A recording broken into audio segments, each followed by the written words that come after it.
کہ جو لوگ سر اٹھا کے جینا چاہتے ہیں اور جو لوگ اپنی عزت اور وقار کے ساتھ زندگی گزارنا چاہتے ہیں اور جو کسی جگہ جھکنا نہیں چاہتے اور جو کبھی کمزور نہیں پڑنا چاہتے اور جو ٹینشن سے، ڈپریشن سے، انزائٹی سے، سٹریس سے باہر رہنا چاہتے ہیں، ان کا ایک ہی علاج ہے کہ وہ امام حسین کی زندگی کو پڑھا کریں، وہ حسین ابن علی سے فیضان حاصل کریں۔ ان کو سمجھ آئے گی کہ جینا کس کو کہتے ہیں، کھڑا ہونا کس کو کہتے ہیں، حوصلہ کس کو کہتے ہیں، صبر کس کو کہتے ہیں، فکری تازگی کیا ہوتی ہے، توانائی کیا ہوتی ہے۔ اور مجھے کہہ لینے دو، ان کو پتہ چلے گا، سیدہ کا لال بتائے گا کہ اطمینان کس کو کہتے ہیں، سکون کس کو کہتے ہیں، طبیعت کا ٹھہراؤ کیا ہوتا ہے۔ یعنی امام حسین کی مسکراہٹ، ان کا اطمینان، ان کا کربلا کے میدان میں سارے زخم کھا کے مسکرانا، یہ مار گیا تھا یزیدیوں کو، یہ تباہ کر گیا تھا یزیدیوں کو، کیونکہ وہ سچے تھے، انہیں سامنے جنت نظر آ رہی تھی، نانا مصطفیٰ کریم علیہ السلام کا استقبال کرنا دکھائی دے رہا تھا، انہیں نظر آ رہا تھا مولا علی مجھے سینے سے لگائیں گے، میری ماں سیدہ مجھے اپنی باہوں میں لیں گی، نظر آ رہا تھا، کیونکہ سچے تھے، حق پہ تھے، لہذا جان بھی دی تو مسکرا مسکرا کے دی۔ ہم تو دشمن کو بھی پاکیزہ سزا دیتے ہیں، ہاتھ اٹھاتے نہیں، اسے اس کی نظروں سے گرا دیتے ہیں۔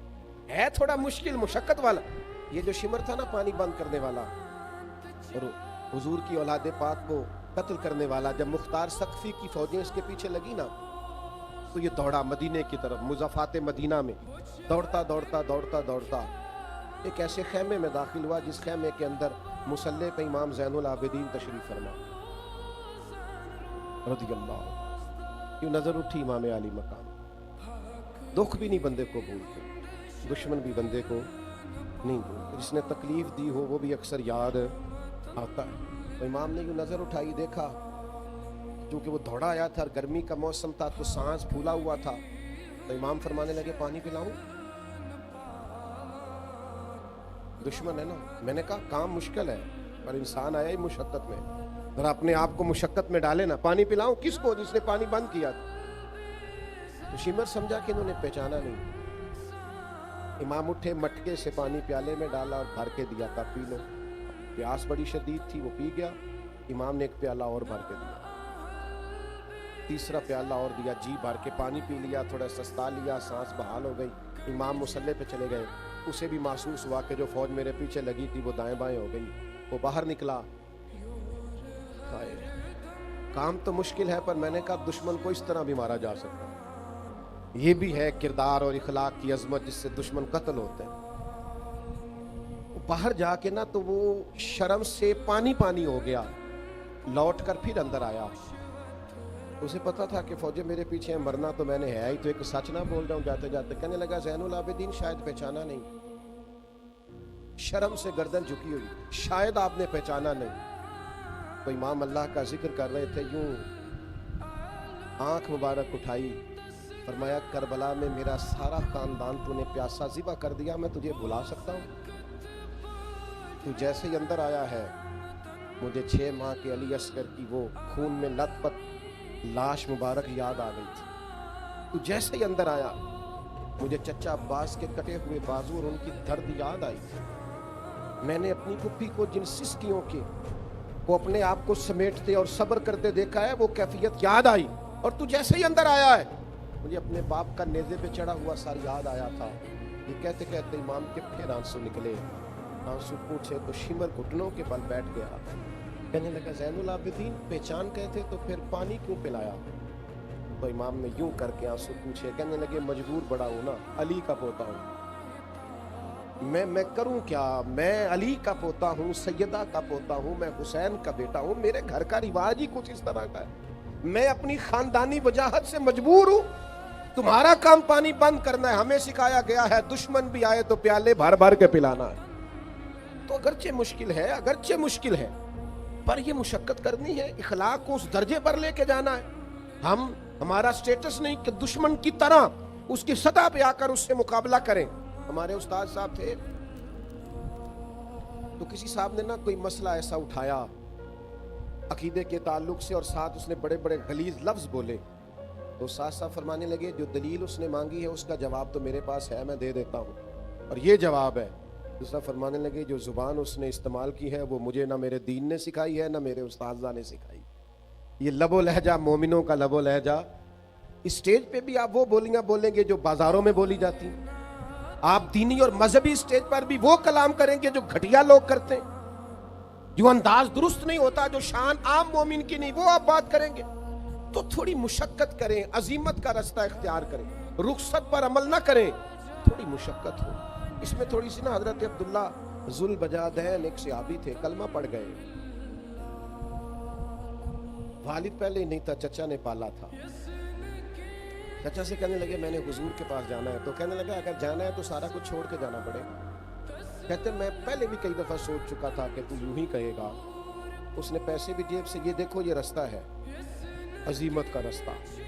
رخصت تو یہ تھی نا کہ ابھی میں مجبور ہوں, اسباب نہیں ہے, کیسے آؤں. یہ رستہ رخصت گنجائش تھی.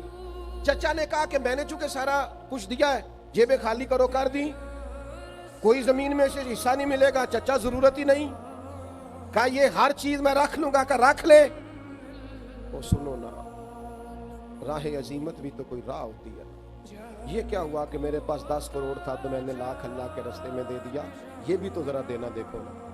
میں اتنے لاکھ لگا کے حج عمرے پہ گیا, یہ بھی مدینے جا رہے ہیں, ذرا ان کا بھی حضور کے بارگاہ عالی مرتبت میں جانا دیکھو نا. رخصت ہو رہے ہیں ہر چیز دے کے.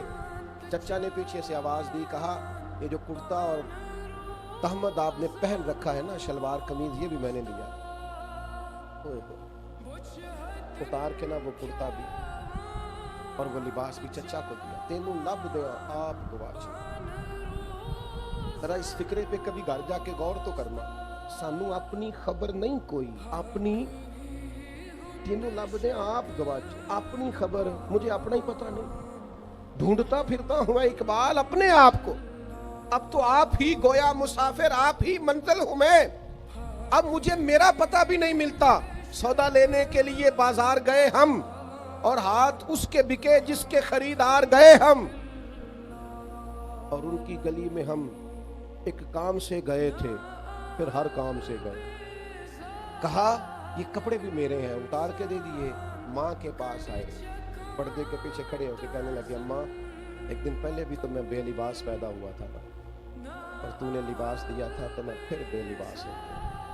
ماں نے 2 عورتوں والی چادریں دی, احرام کی طرح ایک باندھ لی, ایک اوڑھ لی. یہ راہ عزیمت کے مسافر رات کو مدینے پہنچے تو نبی پاک نے نام رکھ دیا ذوالبجادین, 2 چادروں والا. پھر لباس بھی ملا, پھر گھر بھی ملا. زندگی پھر رہی تھی پھٹکتی ہوئی, میری خانہ بدوشی کو گھر مل گیا.